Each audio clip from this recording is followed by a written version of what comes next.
Hello there everyone, I hope that you guys are doing fantastic today and I hope that you're getting ready for the New Year's Eve, which is already tomorrow. But nonetheless, I'm coming out with another big update on Bitcoin, some interesting news that just came out. And also a lot of people are very hopeful that actually this is the bottom for the price right now. And I want to show you something mega important in the data that I haven't showed you yet on this YouTube channel that you really have to see, which will really explain exactly what is happening and what you can expect from Bitcoin. So this is going to be one of my most important videos, so make sure to watch it from the beginning and until the end. And certainly let's start with the technicals. And when it comes to technicals, really we still have the same. We're slowly grinding our way down, nothing really interesting, no big volume, maybe as a target of 15,000 right here, but nothing is really happening that very much technically. Nothing in Dixie, nothing in the oil, nothing anywhere else, quite frankly. But what is interesting, let's get through some of small interesting news, and then we're gonna move on to a very important piece of data that you cannot afford to miss. So newly elected Fiji Prime Minister is pro-Bitcoin and is reportedly considering pushing a bill to adopt BTC as legal tender in the country. So there we go. It's slowly happening with small countries here and there, the ones that really don't want to depend on the petrodollar that much anymore. So we're still seeing, despite everything that is happening, and El Salvador is actually still accumulating Bitcoin as well. So really cool. Now the next thing is also a small piece of information that just builds and paints the bigger picture. Binance has added Apple Pay and Google Pay options for credit and debit card payments to buy crypto. So also really cool. Small details that really matter.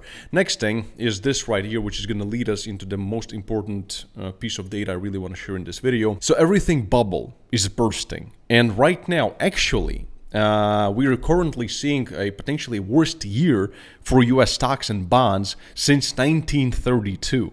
And let me just explain. So this is important.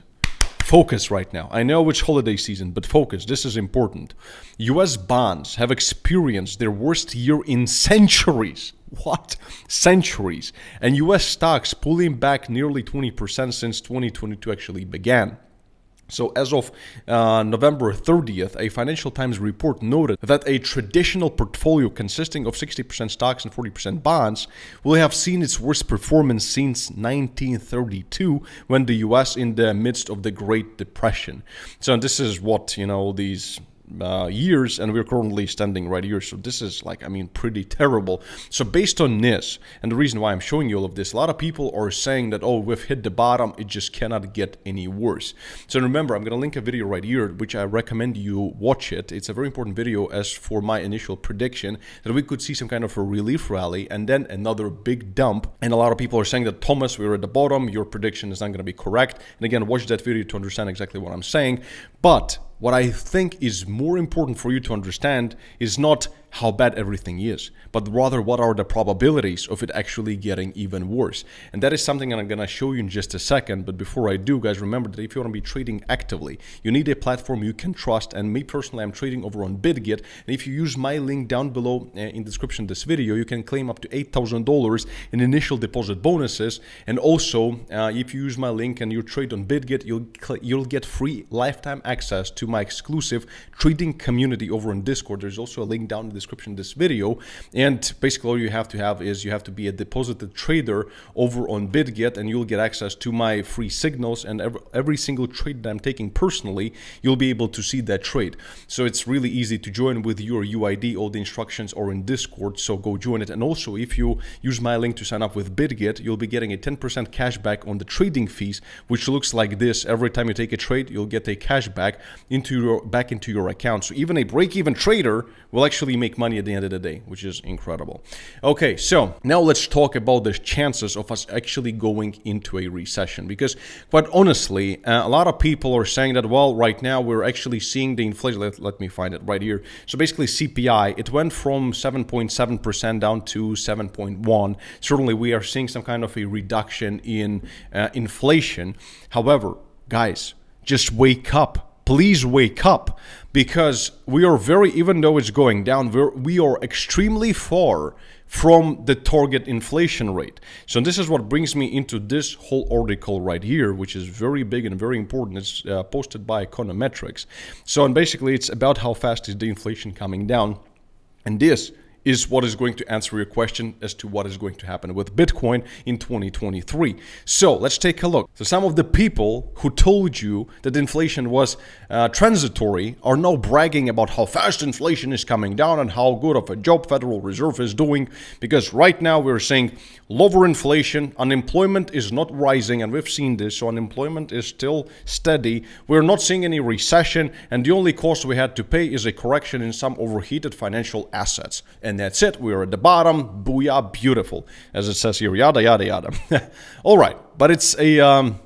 But is such a large amount of optimism actually warranted? What is of most importance is that the inflation is not heading lower at a very impressive rate.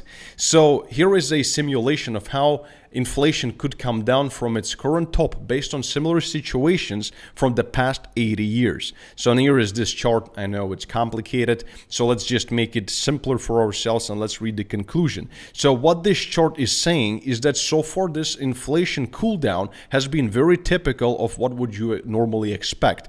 So in that sense, there is no reason for the Federal Reserve to be congratulated based on where inflation is at right now.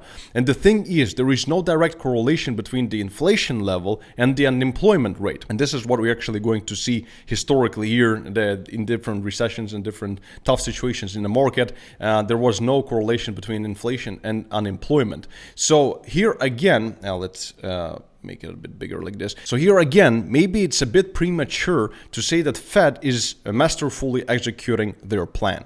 A big part of why inflation is slowing down, and this is, we're getting to the most juiciest part, guys, so focus right now.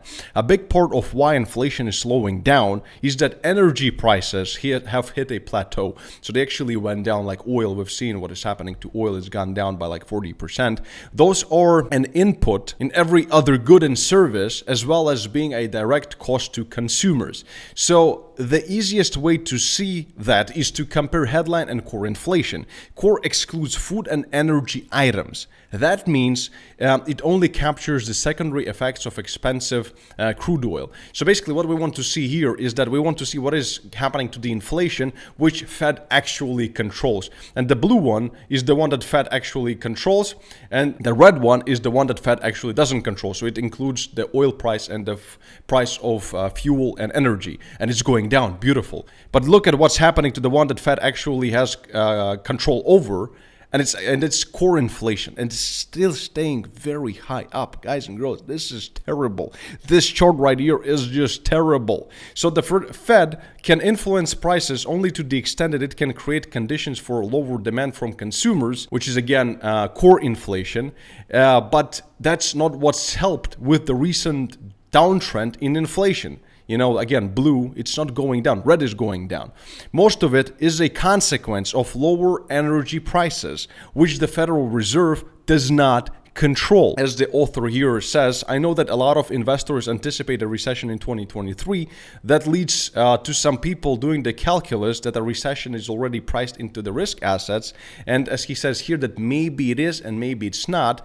But for his part, he'd like to stick to his own strategy, which is basically waiting for either a meltdown or signs of macroeconomic recovery to take new positions at advantageous reward to risk ratios. So far, none of these conditions are actually met. And to add to the spiciness of this whole situation, the whales seem to be capitulating with another wave of coins distribution in progress. So whales are actually selling. Nobody is really accumulating anymore, because the rather it is, the more accumulation. So when whales are actually distributing a little bit.